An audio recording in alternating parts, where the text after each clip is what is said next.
Я считаю важным уважение к другим людям, независимо от пола и статуса. И мне кажется, надо их научить. Главное быть эмпатичными и заботливыми.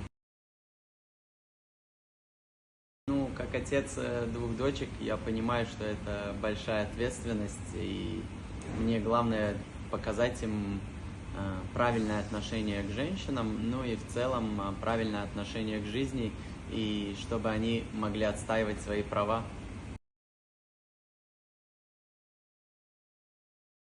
Мне кажется, что мужчины могут делиться своими чувствами с партнером, стараться поддерживать и понимать друг друга в трудные времена. Я думаю, это главное.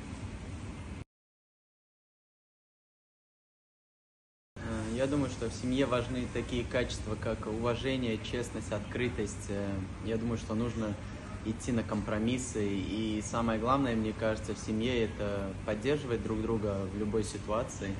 Мне кажется, эти качества.